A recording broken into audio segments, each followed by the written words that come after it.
Hello and welcome back to Books and Things. This time I'm going to be doing the reading habits tag. I was tagged by Creating Colleen, whose channel I will link down below, and yeah, let's get straight into the questions.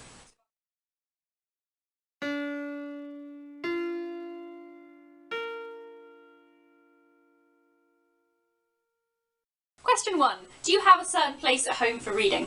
Not really. I will happily read anywhere. To be honest, I do most of my reading not at home but elsewhere, but when I'm at home I will genuinely happily read absolutely anywhere in the house. 2. Bookmark or random piece of paper? I like bookmarks. I have a decent amount of bookmarks, most of which are quite worn and old, some in better shape than others. In fact, I have a few weird things to say about me and bookmarks. So I really like these kind of bookmarks that have tassels, and for years I thought they were supposed to go like this, and I have them in all my books like this. I still keep the bookmarks like this. And then the other week, my boyfriend told me that actually these bookmarks are supposed to go like this, and that was when I realised that he was right, because that's the way up all the writing is. But that's never how I've used them. In my head they go like this. So my bookmarks for me are not just placeholders, they are also the way that I read. So when I read, I literally move down the bookmark to show the lines as I'm reading, because otherwise all the words jumble together for me and I find it really hard to see them. I'm a bit reliant on bookmarks, so much so in fact that when I read on Kindle I still use a bookmark to go down through the lines so that I can see which line I'm reading. 3. Can you stop any place in a book, or do you have to stop at the end of a chapter?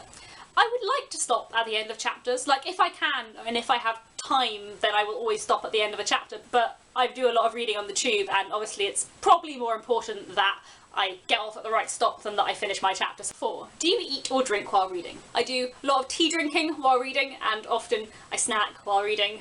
Last year when I was living in Bath on my own, one of my favourite things to do of an evening, if I had a whole evening to spare, was to get a book that I knew I could read in one sitting, buy a tube of Pringles, and just sit in my room on my sofa reading, eating Pringles just for 5 hours.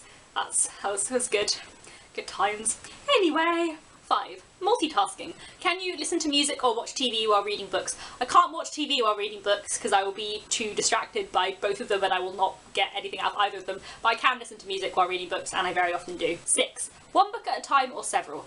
Currently I'm reading a collection of short stories, a novel on Kindle, and listening to a novel on audiobook. When I was in school I used to be really good, in my A-levels I would always be reading a fiction book and a non-fiction book. I would have a history book and a novel that I was reading at the same time. I really love history. I did history and English literature for my undergrad degree, and I really enjoy history books, but I've really got out of the habit of reading them. So at some point I'm going to try to get back into the habit of having a fiction and a non-fiction book on the go at the same time. 7. Reading at home or everywhere? Like I said, I don't do that much reading actually at home in the house. The majority of my reading at the moment is done on the tube or the train or in the staff room at work or my lunch breaks, so I don't actually read that much in the house. I always have a book in my bag, and if the book I'm currently reading is not on Kindle but a physical book, then I always have 2 books in my bag just in case I finish the one I have with me. So I read everywhere, wherever I can. 8. Reading out loud or silently in your head? I feel like it would be a bit antisocial to read out loud considering I do most of my reading in public places, but poetry I think is really good read aloud. Whenever I read poetry I try and read some of them aloud because I find that really helps. The other thing I always read aloud is my own writing. When I'm doing editing of stories I've written, I always read it aloud. I find for me it's much easier to spot the rhythm and that kind of stuff and to make sure it flows. 9. Do you ever read ahead or skip pages? No! I don't want to know what's going to happen later when I haven't got there yet. 10. Breaking the spine or keeping it new? I don't know how people read books without breaking the spine.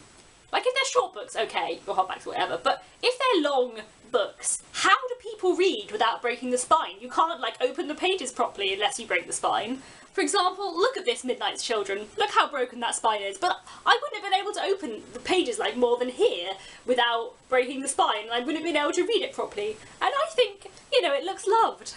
In fact, yeah, look how small the Prime of Mystery and Brody is, and I still broke the spine. Yeah. 11. Do you write in your books? Not unless I'm studying them, and I haven't for ages. I don't even think I wrote in any of my books when I was studying them at university. In school I did. For example, I studied Dracula and Wuthering Heights A-level, and these 2 copies, which I have kept, are just absolutely covered in scrawls. I wrote all over them because I was studying them, and I just everywhere, just notes everywhere. But in general, I don't write in my books. What I often do though is leave sticky notes if there's quotes I really like or I want to remember, especially if I'm planning on writing a review of the book. And the final question is, who do you tag? I'm going to tag Heather from Love Me Some Sarcasm, and also Lauren from Lauren in the Books, and Verity from Nerdy English Girl. Lauren and Verity, I know I tag you a lot, but this is much shorter than the previous things I have tagged you in. That is all for today, and I'll be back on Monday with another video, and in the meantime, have a nice few days of reading.